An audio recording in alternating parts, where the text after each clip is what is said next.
Maglilingkod sa bawat Pilipino at magbibigay ng tamang impormasyon para sa tahimik at maayos na Pilipinas. Police News Network, alagad ng batas, tagapagtaguyod ng balitang pulis, sandigan ng mamamayan, patnubay ng katotohanan.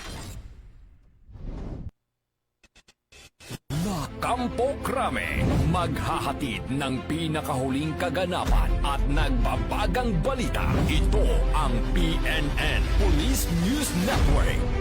At ngayon, ang inyong mga tagapagbalita.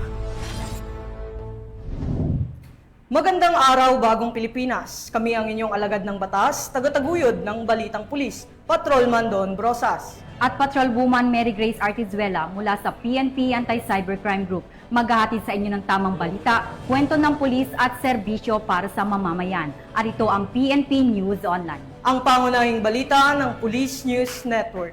Alagad ng batas, tagataguyod ng Balitang Pulis.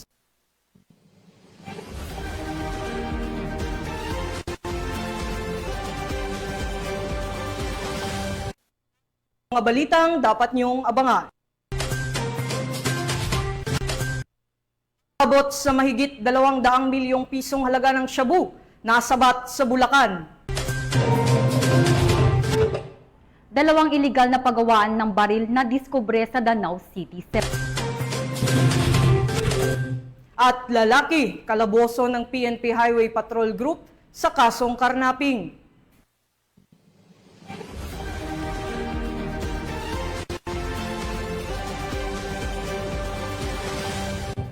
Narito ang mga balitang hatid ng ating PNN correspondents mula sa iba't ibang panig ng bansa.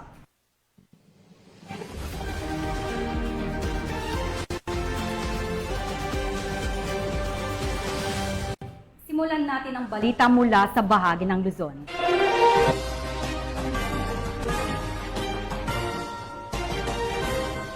Aabot sa 204 milyong pisong halaga ng shabu ang nakumpiska ng PNP at Philippine Drug Enforcement Agency.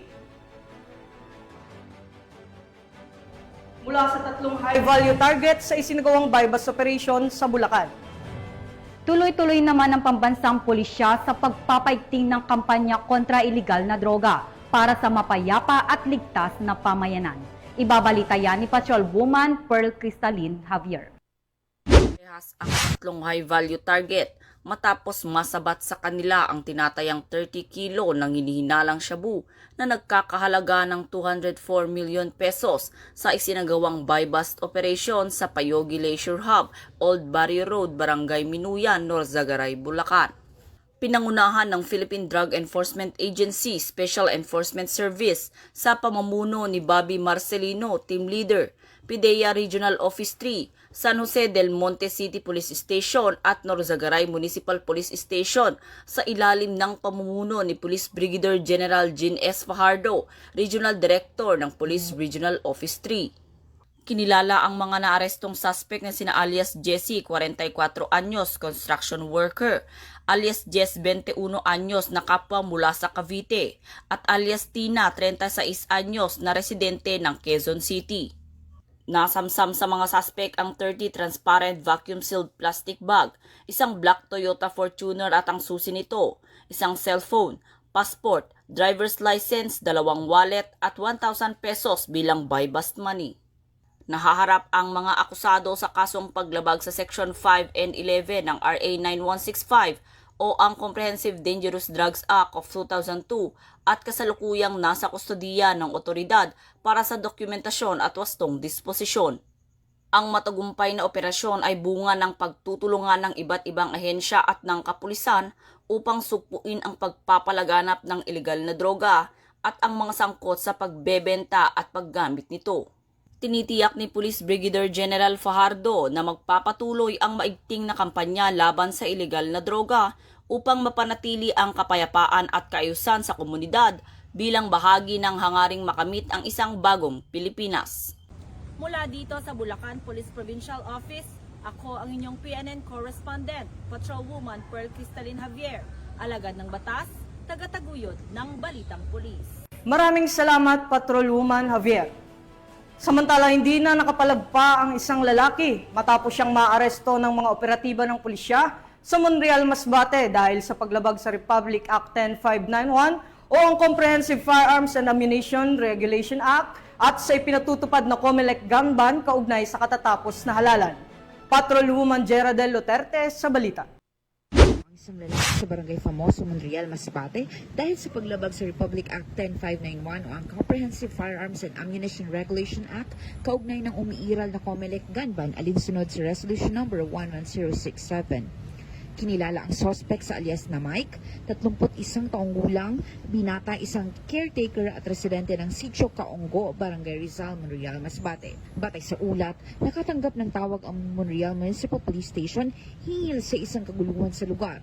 Agad rumisponde ang mga tauhan ng pulisya at pagdating sa pinangyarihan ng insidente ay inabutan nilang nasa kustodiya ng opisyal ng barangay ang suspect. Isinuko ng barangay ang suspect sa mga otoridad kasama ang na-recover na isang caliber 45 Colt MK4 pistol at isang magazine na may lamang 2 bala. Dinala sa Monreal FPS ang suspect at ang mga nakumpiskang ebidensya para sa kaukulang dokumentasyon at pagsasampa ng kaso sa paglabag sa RA 10591 at COMELEC gun ban. Muling pinaalalahanan ng pamunuan ng Masbate Police Provincial Office ang publiko na mahigpit na sundin ang mga umiiral na batas upang maiwasan ang mga insidenteng katulad nito. Mula dito sa Legazpi City, Albay, ako ang inyong PNN correspondent, Patrolwoman Jeradel Luterte, alagad ng batas, tagataguyod ng Balitang Pulis. Maraming salamat, Patrolwoman Luterte. Sa kulungan ng kinantungan ng isang lalaki matapos mahuli sa isinagawang intel-driven operation ng PNP Highway Patrol Group dahil sa kasong karnapping. Tinutukan niya ni Police Corporal Adelor Diaros. Kulungan ang bagsak ng isang suspek sa kasong carnapping sa ilalim ng Republic Act No. 10883 or the new Anti-Carnapping Act of 2016 nang magsagawa ng manhunt operation ang Regional Highway Patrol Unit National Capital Region Intelligence Branch sa pamumuno ng kanilang Regional Chief na si Police Colonel Joel B. Hukutan sa kahabaan ng Alabang Zapote Road, Pamplona 1, Las Piñas City noong 18 ng Mayo taong kasalukuyan. Ayon sa impormasyon na galing sa Barangay Information Network o BIN ay napag-alaman na ang suspek ay makikipagkita umano sa kanyang kasintahan sa Balay 1 Apartel. Agad namang nakipag-coordinate ang HPG sa SPD dito na nagresulta sa pag-aaresto ng nasabing suspek. Kinilala ang suspek na si alias Renz, 32 anyos, na taga Lancaster, New City, General Trias, Cavite. Binasahan nga ang suspek ng kanyang karapatan sa salitang kanyang naunawaan at pansamantalang nasa kustudiya ng Regional Highway Patrol Unit NCR Lock-up Jail para sa dokumentasyon at tamang disposisyon habang inaantay ang pagharap nito sa korte. Patuloy naman ang pagkikipag-ugnayan ng HPG sa iba pang PNP territorial units upang masakote ang mga kilalang most wanted person sa Kalakhang, Maynila at matulungan ang mga kababayan nating biktima ng carnapping. Kami ang Guardian of the Highways, ang kakampi nyo sa kalsada na patuloy na magbibigay ng serbisyong HPG. Dahil dito sa ating bagong Pilipinas, ang gusto ng pulis, ligtas ka. At para sa iba pang balitang dala ng serbisyong HPG, tumutok lamang sa aming Facebook page at YouTube channel na Police News Network. Mula sa tanggapan ng kakampi nyo sa kalsada at sa pamumuno ng aming butihing Direktor, Police Brigadier General Eliazar P. Mata, ako ang inyong PNN correspondent, Police Corporal Adelord R. Diaros para sa Police News Network. Alagad ng batas, tagataguyod ng Balitang Pulis. Maraming salamat, Police Corporal Diaros.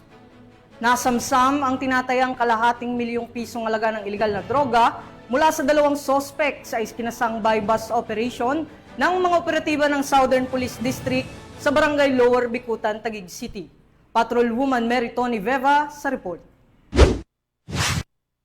Kalahating milyong pisong halaga ng hinihinalang shabu ang nasamsam sa 2 sospek matapos ikasa ng mga operatiba ng Southern Police District ang buy-bust operation sa Barangay New Lower Bicutan, Taguig City. Nitong May 16 lang, dakong alas 8 ng gabi, nahuli ang sospek na si alias Ryan, 33 taong gulang, nakalista bilang street-level individual. Huli din ang subject sa operasyon na si alias Louie, 44 anyos, kilala bilang high-value individual. Katuwang ng DDEU ang District Intelligence Division SPD at ang Station Drug Enforcement Unit Taguig City Police Station sa pagdakip sa dalawang sospek na ngayon ay nasa kustodiya na ng Taguig City Police Station para sa pagsampa ng kasong paglabag sa RA 9165. Sa operasyon, kuha kay alias Ryan ang humigit kumulang 25 gramo ng hinihinalang shabu, habang 50 gramo naman ang nasabat kay alias Louie.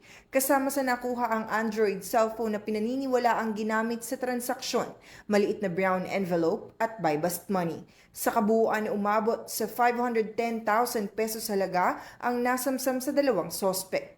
Sa direktiba ni NCRPO Regional Director Police Major General Anthony A. Abirin, sa ilalim ng kanyang AAA policing, pinuri ni Acting District Director SPD Police Brigadier General Joseph R. Argiles ang mga operatiba ng Southern Police District sa matagumpay na operasyon kontra iligal droga. Patunay ito ng dedikasyon at kasipagan ng kapulisan sa pagtugon sa banta ng kriminalidad. Tinitiyak din sa publiko na magpapatuloy ang kanilang operasyon upang mapanatili ang katahimikan at seguridad sa buong lungsod. Mula dito sa Southern Police District, ako ang inyong PNN correspondent, Patrolwoman Mary Tony Veva, alagad ng batas, tagataguyod ng Balitang Pulis. Maraming salamat, Patrolwoman Beva. Kalaboso ang isang lalaki sa isinagawang buy-bust operation sa Valenzuela City matapos maulihan ng 22 gramo ng hinihinalang shabu. Ang report mula kay Patrolwoman Glazel Ann Esperanza. Ang isang 26 anyos na lalaki sa isinagawang buy-bust operation na maoperatiba ng Station Drug Enforcement Unit ng Valenzuela City Police Station sa kahabaan ng Barangay Karuhatan, Valenzuela City matapos mahuli sa aktong pagbebenta ng illegal na droga. Kinilalang suspect na si alias Roberto, isang construction worker. Nasabat mula sa kanya ang 22 grams ng hinihinalang shabu na nagkakahalaga ng 149,600 pesos. Sa ngayon, naharap ang suspect sa kasong paglabag sa Section 5 at Section 11 ng Article 2 ng RA 9165 o ang Comprehensive Dangerous Drugs Act of 2002. Mula rito sa Northern Police District, ako po ang inyong PNN correspondent, Patrolwoman Glazel Ann Esperanza, alagad ng batas, tagataguyod ng Balitang Pulis. Maraming salamat, Patrolwoman Esperanza. Samantala, isinagawa ng Regional Mobile Force Battalion ng NCRPO ang kanilang monthly rank inspection upang tiyakin ang disiplina at profesionalismo sa hanay ng kapulisan. Yan ang balitang hatid ni Patrolwoman Renalyn Tanggiak.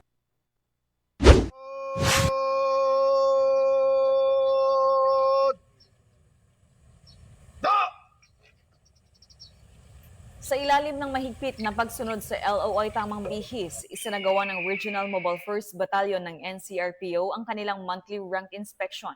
Layunin ng gawain ito na tiyaking ang bawat tauhan ay sumusunod sa tamang pagsuot ng uniforme at tumatalima sa kultura ng disiplina, kaayusan at profesionalismo sa hanay ng PNP. Sa isinagawang Police Information and Continuing Education, muling ipinaalala ni Police Lieutenant Melanio A. Tumitit Jr. ang 5 strategic directives ni Police Major General Anthony A. Abirin, Regional Director ng NCRPO. Binigyang diin naman ni Police Colonel Celso M. Rodriguez, Force Commander, ang kahalagahan ng AAA Strategic Framework ng Regional Director NCRPO, ang ABLE, active at allied, bilang gabay sa bawat kilos at gawin ng isang pulis, mapa-duty man o hindi. Mariin din ang kanyang paalala tungkol sa zero tolerance policy ng PNP laban sa anumang anyo ng misconduct, kapabayaan o paglabag sa mga alituntunin ng organisasyon. Dagdag pa rito, inatasan niya ang lahat ng kapulisan na alagaan ang mga police-issued equipment, gaya ng baril at sasakyan. Dapat anya gamitin lamang ang mga ito sa legal at opisyal na operasyon. Ang monthly rank inspection ng RMFB ay higit pa sa isang simpleng pag-inspeksyon ng uniforme. Isa itong malinaw na pahayag ng NCRPO sa profesionalisasyon ng hanay, pagtanggal sa mga pasaway at pagbabalik ng tiwala ng mamamayan sa pulisya.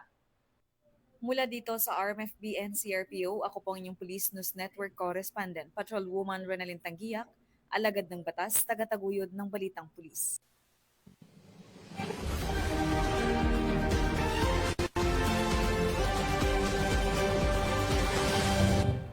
Buong pusong pasasalamat ang ipinaabot ni Chief PNP Police General Romel Francisco Marbil sa lahat ng miyembro ng Philippine National Police dahil sa matagumpay, maayos at mapayapang pagdaraos ng 2025 national and local elections. Ayon kay Police General Marbil, ang dedikasyon, sakripisyo at profesionalismo ng kapulisan ang naging pangunahing susi upang mapanatili ang katahimikan at kaayusan sa buong bansa habang isinasagawa ang halalan. Idineklara rin ng PNP na ang naturang eleksyon ay generally peaceful, orderly, and secured. Bukod sa hanay ng PNP, kinilala rin ng PNP Chief ang mahalagang papel na ginampanan ng Armed Forces of the Philippines at Philippine Coast Guard. Ayon sa kanya, ang koordinadong aksyon at suporta mula sa mga nasabing ahensya ay nagbigay ng karagdagang lakas upang masiguro ang seguridad at kaayusan sa buong bansa. Patuloy namang hinihikayat ng pamunuan ng PNP ang publiko na makipagtulungan sa pagpapanatili ng kapayapaan sa post-election period at tiniyak na mananatiling alerto ang kapulisan para sa anumang banta sa seguridad. Nandito po ako para pasalamat po sa inyo sa lahat ng ginawa natin ngayong eleksyon na to. It is the biggest turnout in the history ng Philippines natin na 85% of the registered voters went to the precinct and cast their votes. Sa atin po yan, sa mga lahat ng pulis natin, lahat pong tumulong sa atin from the AFP Coast Guard, maraming salamat po sa inyo lahat.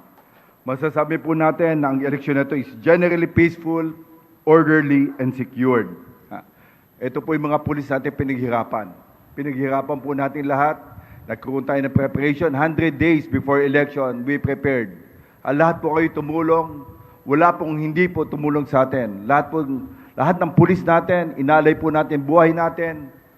Lahat ng pawis, ito po ang nagresulta. It is the biggest success on our part to ensure na yung tao po ng Pilipinas ay makakapunta po sa mga presinto and cast their votes. Maraming salamat po. After this, after the election, let's go back to our normal police duty. Kailangan po natin pakita na sinasabi po natin na eleksyon, although hindi natin nakuha yung zero violence ng eleksyon yan, but malapit po tayo sa katotohanan. Wala hong major incidents.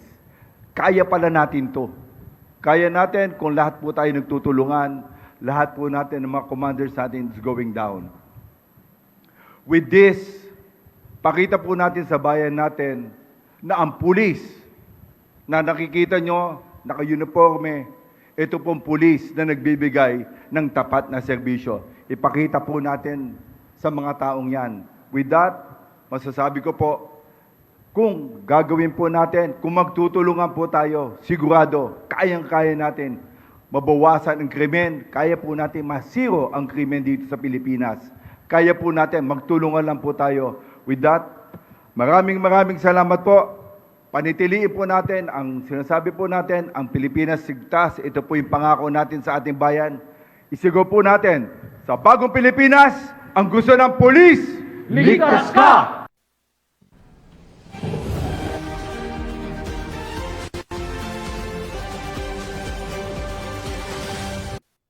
Tunghayan naman natin ang mga balita mula sa Visayas.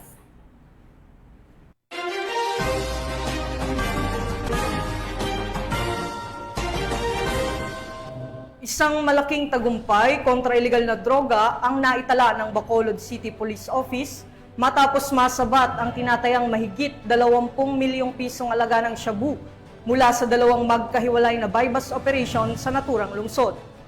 Ang operasyon ay sinagawa sa magkaiwalay na lokasyon kung saan naaresto ang dalawang drug suspect.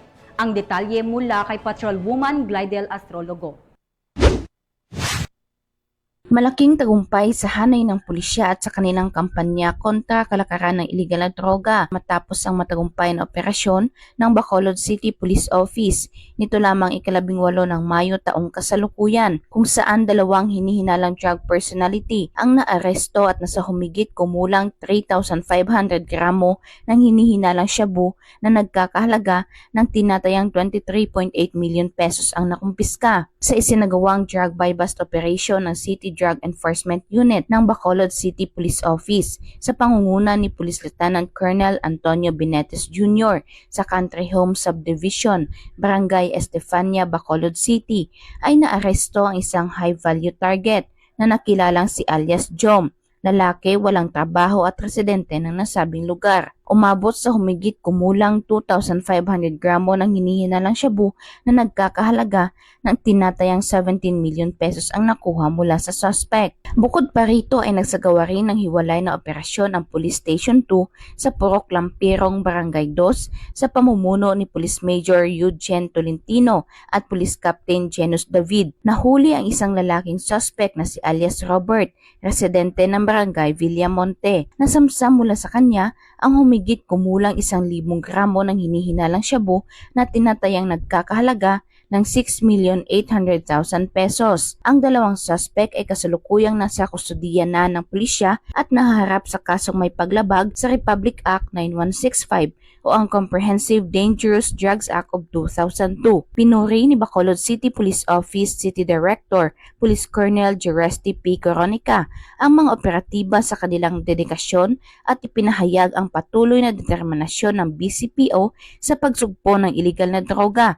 Aniya ay patuloy na magtatrabaho ang kapulisan sa Bacolod City upang panatilihing ligtas at payapa ang lungsod. Hinihikayat ng Bacolod City Police Office ang publiko na makiisa sa laban kontra iligal na droga sa pamamagitan ng pag-uulat ng kahina-hinalang aktibidad sa pinakamalapit na himpilan ng pulisya o sa kanilang mga hotline. Muli, pinatunayan ng Philippine National Police ang kanilang kahusayan at kahandaan sa pagtupad ng kanilang tungkulin para sa kapayapaan at kaligtasan ng mamamayan. Mula dito sa Police Regional Office 6, ako ang inyong PNN Correspondent, Patrolwoman Glidel Astrologo, alagad ng batas, tagataguyod ng Balitang Pulis.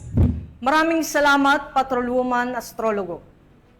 2 iligal na paggawaan ng baril ang nabisto at agad na binuwag ng mga otoridad sa magkahiwalay na raid na isinagawa sa Danau City, Cebu. Nakibalita dyan si Patrolwoman Flora May Asares. Nadiskubre at agad na binuwag ng Danau City Police Office ang 2 iligal na paggawaan ng baril sa magkahiwalay na operasyon na isinagawa noong Mayo 16 at 17 ng taong kasalukuyan bilang bahagi ng pinaigting na kampanya kontra pagkalat ng mga hindi lisensyadong armas sa lungsod. Sa unang operasyon noong Mayo 16 sa Purok 5, Barangay Masaba, naaresto ang isang 46 anyos na lalaki dahil sa iligal na paggawa ng mga baril. Ayon sa ulat, nasamsam sa lugar ang mga hindi pa natatapos na pistola at pistol barrels, mga bala, firearm magazines at iba pang kagamitan gaya ng lathe machine, grinder, welding machine at iba pang gamit sa metalworks. Samantala, sa sumunod na araw, Mayo 17, isang follow-up operation ang ikinasa sa sitio Patag, Barangay Manlayag, kung saan muling natuklasan ang isa pang tagong paggawaan ng baril. Tumakas ang sospek sa nasabing lugar at kasalukuyan ang pinaghahanap ng mga otoridad. Na-recover naman mula sa ikalawang site ang isang hindi pa nabubuong rifle, isang .22 caliber revolver, mga bala, magazines at kagamitang gamit sa paggawa ng armas. Ayon kay Police Colonel Jovito M. Atanasio, Acting Provincial Director ng Cebu Provincial Police Office, ang matagumpay na operasyon na ito ay patunay ng kanilang matibay na paninindigan laban sa mga iligal na aktibidad na nagbabanta sa kapayapaan ng komunidad. Ipinapakita nito ang hindi nila palalagpasin ang pagkalat ng mga iligal na armas sa lalawigan ng Cebu. Patuloy ang malawakang intelligence operations at law enforcement efforts ng Danau City Police upang tuluyang mawala ang iligal na produksyon ng mga baril at mapanatili ang seguridad ng publiko. Mula dito sa Central Visayas, ako ang inyong Police News Network Correspondent, Patrolwoman Flora May Asares, alagad ng batas, tagataguyod ng Balitang Pulis. Maraming salamat, Patrolwoman Asares. Narito naman ang mga balita mula sa bahagi ng Mindanao.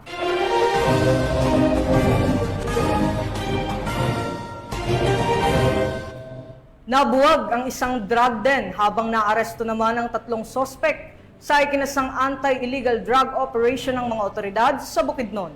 Hindi naman titigil ang pambansang pulisya sa pagtugi sa mga taong sangkot sa iligal na droga upang mapanatili ang maayos at ligtas na komunidad.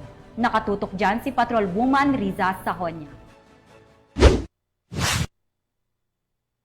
Matagumpay na nabuwag ang isang drug den kasabay sa pag-aresto ng 3 individual na mga sangkot sa iligal na droga sa isinagawang anti-drug operation ng PIDEA 10, Bukidnon Provincial Office kasama ang Bukidnon Provincial Drug Enforcement Unit, Bukidnon Provincial Intelligence Unit at mga operatiba ng Valencia City Police Station sa Barangay Poblacion, Valencia City, Bukidnon. Kinilala ng mga otoridad ang 3 individual na sina alias Alberto, 57 taong gulang, alias Aldrin, 46 na taong gulang at alias Don, 47 taong gulang at mga residente ng nasabing lugar.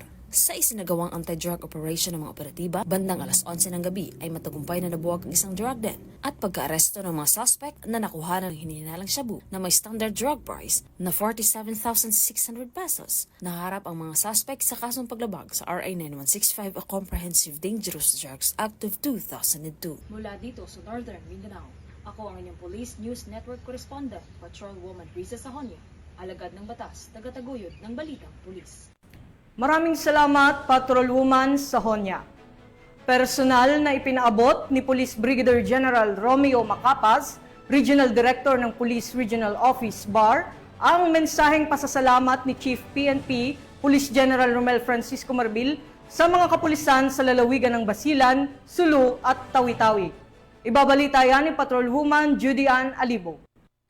Na binalita at ipinaabot ni Police Brigadier General Romeo Juan Macapas, Regional Director ProBAR, ang taus-pusong pasasalamat mula kay Chief PNP Police General Romel Francisco D. Marbil sa mga kapulisan ng Basilan, Sulu at Tawi-Tawi sa mahalagang papel na kanilang ginampanan tungo sa matagumpay at mapayapang halalan 2025, isang araw matapos ang halalan. Pinasalamatan din ni Police Brigadier General Macapas ang mga nagsilbing Special Electoral Boards, Armed Forces of the Philippines, Philippine Coast Guard, mga local government units, civil society organizations, media at mga volunteer groups na naging katuwang ng PNP sa pagbabantay at pagpapatupad ng kaayusan at kapayapaan hanggang matapos ang halalan. Sa pamumuno ni Chief PNP Marbil, ipinahayag ni RD ProBAR ang kanyang labis na kasiyahan sa maagap at masigasig na mga hakbang ng mga kapulisan at binigyang diin ang kanilang dedikasyon sa pagpapanatili ng isang ligtas at maayos na proseso ng halalan. Pinuri din niya ang kanilang tapat na paglilingkod na malaki ang naging ambag sa pagpapanatili ng kapayapaan at kaayusan sa panahon ng halalan. Ang kanyang pagbisita ay nagsilbing pagkakataon upang higit pang mapataas ang moral ng mga kapulisan at muling pagtibayin ang walang humpay na suporta ng PNP sa pagsulong ng ligtas at matiwasay na komunidad sa buong rehiyon ng Bangsamoro. Mula rito sa rehiyon ng Bangsamoro, ako ang inyong PNN Correspondent, Patrolwoman Judy Ann Alibo, alagad ng batas, tagataguyod ng Balitang Pulis. Maraming salamat, Patrolwoman Alibo. Nakisa naman ng PNP sa isinagawang feeding program ng Sangguniang Masang Pilipino International Incorporated para sa mga residente ng isang Gudjaw community sa Davao City. Ang balita mula kay Patrolwoman Bernamay Lapus. Isang matagumpay na feeding program at pre-consultation activity ang isinagawa nitong Mayo 18 taong kasalukuyan sa Gudjaw Community, Matina, Aplaya, Davao City sa pangunguna ng Sangguniang Masang Pilipino International Incorporated at sa aktibong suporta ng Ikulan Police Station na nagsagawa ng Area Security Operation. Tinatayang mahigit 500 benepisyaryo mula sa komunidad ang nakiisa at tumanggap ng pagkain at pre-consultation kung saan sinuri ang kalusugan ng mga residente at pinayuhan sila ukol sa wastong pangangalaga sa kalusugan. Dili na ni mawala sa mga panata tungod sa mga organisasyon na SLPII tungod kay kani makatabang ni sila. Ginapangita ko namo ang mga community na parehas sa Gudjaw community na pohon-pohon makatabang na po sila po. Inabot naman ni Purok Leader John Erales ang malaking pasasalamat ng mga residente sa mga namuno sa programa. Ang nasabing aktibidad ay nagpatunay na sa sama-samang pagkilos ng non-government organization at kapulisan, posible ang positibong pagbabago sa buhay ng mga nasa laylayan ng lipunan. Dito sa Gudjaw Community, Davao City, ako ang inyong PNN Correspondent, Patrolwoman Bernamay Lapus, alagad ng batas, tagataguyod ng Balitang Pulis.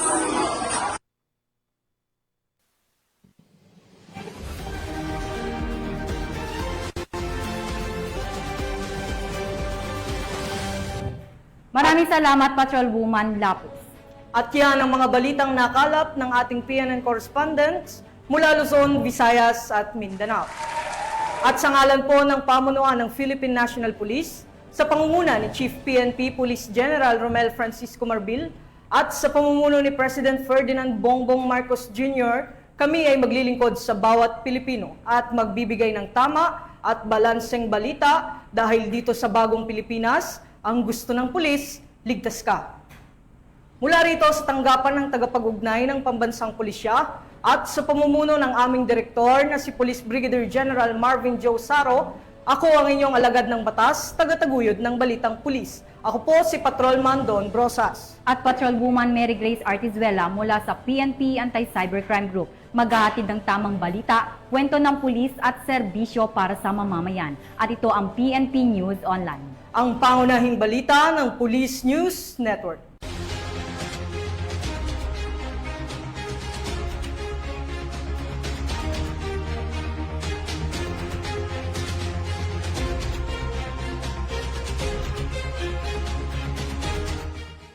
Police News Network, alagad ng batas, tagapagtaguyod ng balitang pulis.